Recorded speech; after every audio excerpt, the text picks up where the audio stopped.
Bismillahirrahmanirrahim. Assalamu alaikum. You are watching Humsab TV and I am Muneeb Hamid with the news in English. Supreme Court reserves verdict in disqualification under Article 62(1)(f) case. Supreme Court on Wednesday reserved its verdict in the case determining whether disqualification under Article 62(1)(f) of the Constitution is for life or time-specific. Article 62(1)(f), which sets the precondition for a member of parliament to be Sadiq and Amin, honest and righteous, is the same provision under which Nawaz Sharif was disqualified by a 5-judge Supreme Court bench headed by Justice Asif Saeed Khosa on July 28, 2017 in the Panama Papers case. Likewise, Pakistan Tehreek-e-Insaf PTI leader Jahangir Tareen was disqualified on December 15 last year by a separate bench of the Apex Court under the same provision. A 5-member bench of the Apex Court headed by Chief Justice Saqib Nisar and comprising Justice Sheikh Azmat Saeed, Justice Umar Ata Bandial, Justice Ijazul Ahsan and Justice Sajjad Ali Shah reserved the verdict in all 17 appeals against the disqualification of lawmakers. The verdict was reserved after Attorney General Ashtar Osaf completed his arguments. During the hearing, Chief Justice asked if the declaration of honesty expires on its own. After some time was told that the declaration cannot expire on its own. If a crime has been committed, the provision applies for life, Justice Ijaz Ahsan said.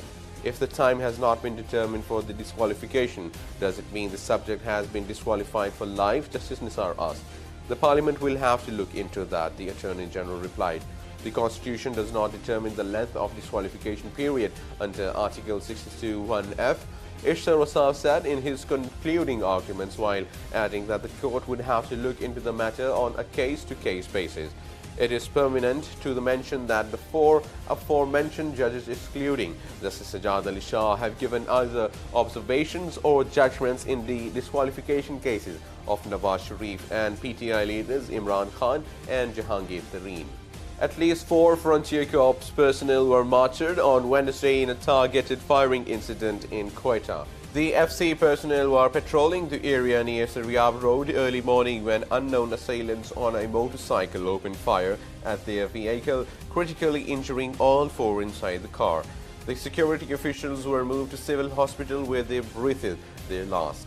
Governor Balochistan Muhammad Khan Ashaqzai condemns the attack, condemning the target incident. Governor Balochistan Muhammad Ashaqzai expressed condolences to the bereaved families. He urged the law enforcement agencies to arrest the culprits at the earliest.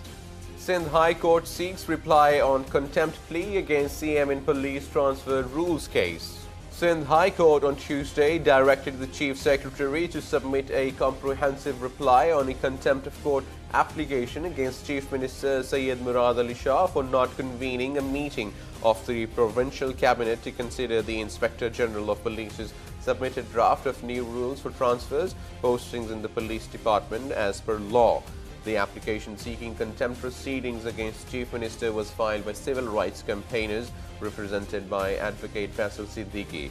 The Council submitted that on September 7, 2017, the court in its judgment in A.D. Khwaja removal case had directed the police chief to draft new rules for setting the manner of transfers and postings and submit the same before the Provincial Cabinet. New Delhi forced pilgrims to take back visa requests, said Foreign Office spokesperson Dr. Muhammad Faisal. Foreign Office spokesperson Dr. Muhammad Faisal on Tuesday denied Indian allegations about Pakistan refusing visas to 173 Qatar's Raj pilgrims, terming them completely baseless. He said that Pakistan had made all arrangements for the visit of the pilgrims. He regretted that the pilgrims were forced to withdraw their application from the Pakistan High Commission in New Delhi due to non-issuance of no objection certificates by the Ministry of External Affairs of India. Recently, India had also denied the visits of Sikh pilgrims, followed by those of visitors from Pakistan, and now Qatar's Raj pilgrims the opportunity to participate in their religious festivals, said the spokesperson. It's time for appointing caretaker Prime Minister, opposition leader in the National Assembly Syed Khurshid Shah. Leader of the opposition in the National Assembly, Syed Khurshid Shah, has said the time has come to start the process of appointing a caretaker Prime Minister for holding the upcoming general elections. In a statement issued here on Tuesday, Mr. Shah also asked the public to suggest names of people who could be appointed Prime Minister. The opposition leader said, "We would make every effort to nominate an impartial and capable caretaker Prime Minister who would run the day-to-day affairs of the government efficiently, besides ensuring free, fair and transparent general elections." Talking to reporters last month, Mr. Shah had expressed the hope that consultations with Prime Minister Shahid Khaqan Abbasi for the appointment of a caretaker government would start in a week or so. Under the constitution, consultation between the Prime Minister and the opposition leader is required for the appointment of a caretaker government.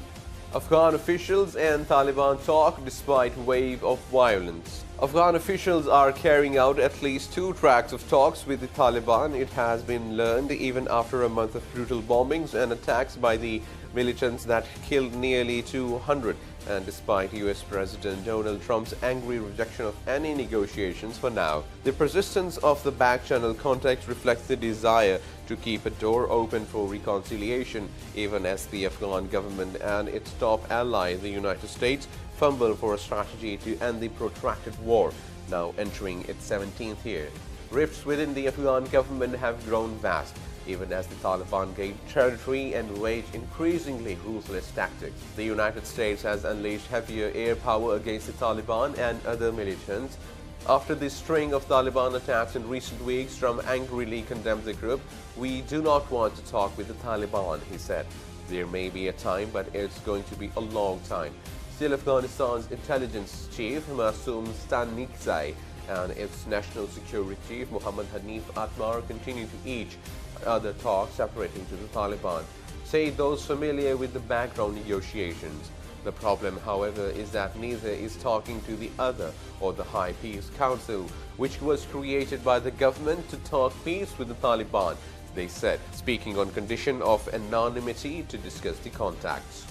Military aid to Pakistan will help defeat IS and Al-Qaeda, United States. Trump administration has asked Congress to approve $336 million of civil and military aid to Pakistan for the next fiscal year, arguing that the proposed military assistance will help defeat Al-Qaeda and the militant Islamic State IS group.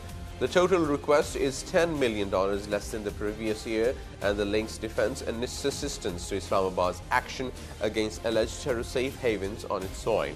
The proposed military assistance includes $80 million from the Foreign Military Financing Fund, $20 million less than $100 million from the last year fiscal year. In 2017, the administration received $242.25 million for Pakistan from this fund. The 2019 proposals also mentioned that FMF funds accumulated since 2017 include an OCO, Overseas Contingency Operations component, of $242.25 million. Militant Islamic State group yet to suffer enduring defeat, says United States Secretary of State Rex Tillerson.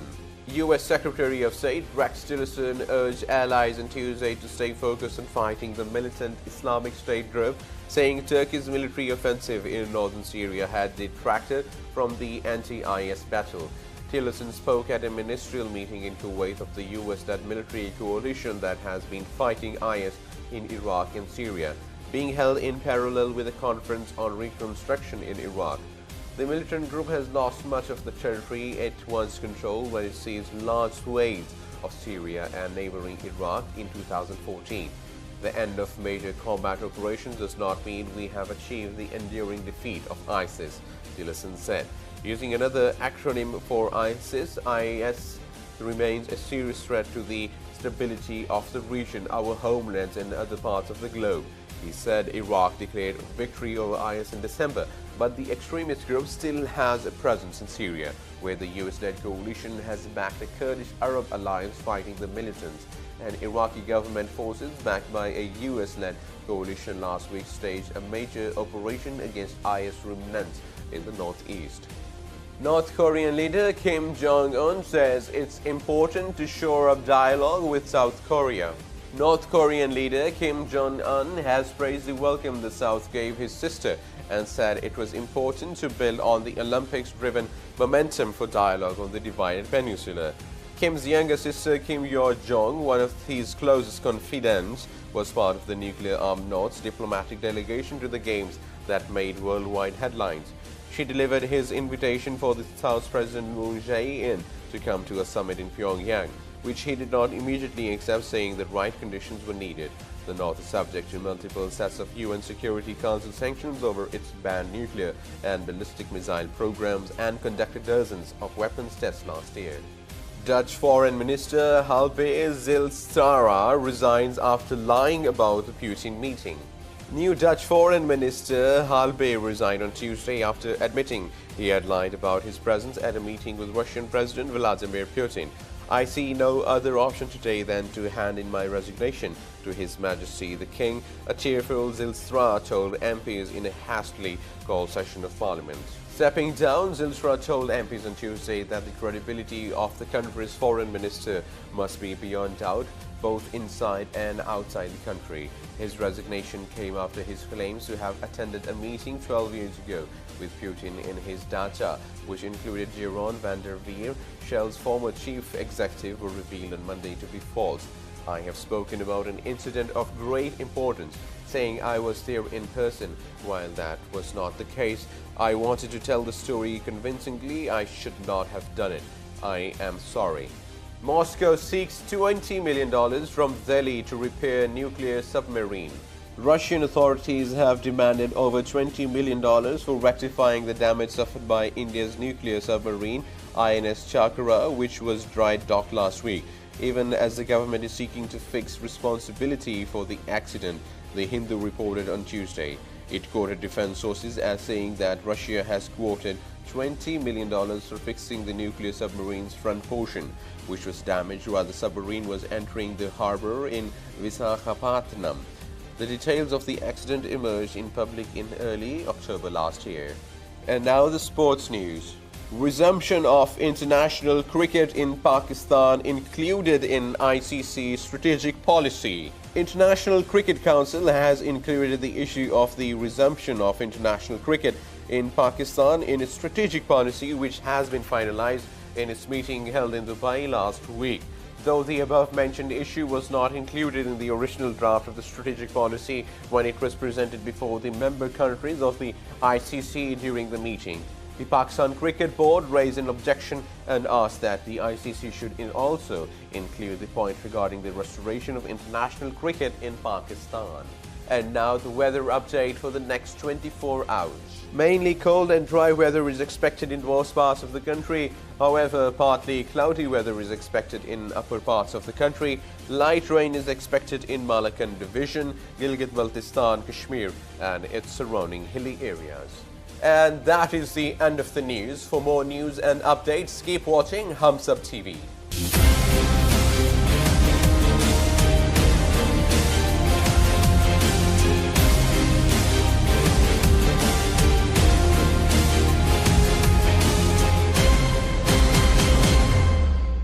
Please subscribe to Hums Up TV and hit the notification icon on the screen to get the latest updates of our channel.